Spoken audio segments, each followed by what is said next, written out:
Good day, my name is Bluesuit and today I'll be going over my review of the fast-paced 2D platforming procedurally generated Metroidvania bullet hell looter shooter roguelite known as Collapsed.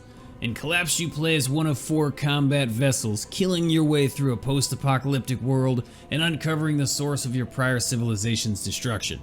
The story in Collapse is absolutely an afterthought. It's presented in cryptic codex entries that can be found scattered throughout the game's levels, and fortunately, it can all be ignored by the player if they wish to do so. Collapsed is really all about running and gunning, and stopping to pick up bits of story here and there really only serve to halt the momentum of the game, especially since the lore is all quite dry and unoriginal. The gameplay, on the other hand, is the exact opposite. It's fast, it's original, and it's very addicting. The game uses a tiered level system that gets harder over time and doles out better and better loot. When you jump into a level, you're searching for portals that lead you to the next level until you find the boss. And each tier is also longer than the one prior to it, giving the game quite a bit of longevity. Beating the first tier might only take an hour, but beating them all would take dozens. It's a procedurally generated series of bullet hell levels, which is nothing new for the genre, but what Collapse does differently is in its skill tree and its loot systems. Collapsed has 4 unique characters you can play: the Reaper, Devourer, Warrior, and the Pest. Each one comes with their own special melee and ranged weapons, as well as 2 class passives. What I really liked about the classes is that they all share one skill tree and a storage box across all of your characters, so you can switch them and not need to re-grind for loot and start over on another skill tree. I was surprised how large this skill tree really was when I first opened it up. I saw all of the items and buffs that can be unlocked. There's a lot of room for theory crafting builds in Collapsed, as the skill tree offers bonuses to survivability, melee damage, range damage, and elemental damage, just to name a few. Not to mention all of the item drops that can be unlocked. Which brings me to the most addicting aspect of Collapsed, which is the loot. There are over 100 different items in the game that all have different passives and can roll with various affixes and qualities. Your ranged weapon, melee weapon, and armor each have 3 slots that you can equip gear in, and then 2 slots for items that give your character extra abilities. And gear is constantly dropping as well, so even though the loot pool is pretty huge, it really won't take you that long to get the pieces that you're looking for. And even though Collapsed is technically a roguelite, here you won't lose anything at all when you die.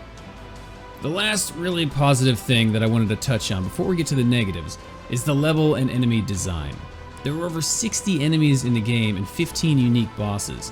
I never really felt like I was just seeing the same enemies over and over again, and even after about 10 hours in the game, I still haven't seen all the bosses. The levels themselves are also very well designed. There are only 9 different locations, so I wish there were more, but each world has a unique theme and feel to it that sets its tone well. Collapsed is a great idea, and a great game really, but there are a few pros and cons to the Switch version that players need to be aware of before deciding between this and the Steam version. For starters, there are quite a few moments of lag when there's a lot happening on screen at once, and a couple of the levels on the Switch are bugged and you can fall right through the floor. Sometimes you can get lucky and dash or jump to make it back on the level, but most of the time you're going to have to quit back to the title screen. You may not lose any items or currency, but you will lose your progress towards completing that level that you're on. Hopefully this gets patched out, because right now it happens about once every hour or 2. The other thing about the Switch version is what had to be downgraded or removed in order for the system to be able to run the game. The graphics didn't really take a huge hit, but there aren't any more combat damage numbers when you hit targets. Not a deal breaker for many players, but it's much more satisfying to use those numbers to see which builds are stronger than others. And lastly, and the most surprising downside of Collapse on the Switch, is that the co-op multiplayer that exists on the Steam version of the game is now gone on the Switch version. It's definitely a lighter version of the game, but with that also comes the portability of the Switch. You can pick up Collapsed for $15 on Steam right now, or for the same price on Nintendo Switch when it launches on August 29th. If not for the bugs, the Switch version would be worth its full price, as it is on Steam. There's a lot of good content here, and there's a lot of replayability.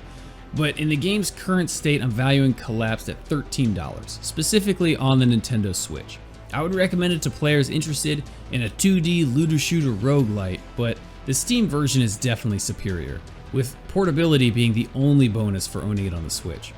I hope you enjoyed this review of Collapsed. Come see me on Twitch where you can watch our reviews in progress 5 nights a week. As always, don't forget to like, subscribe, and let me know in the comments what you thought about it. Until next time, peace!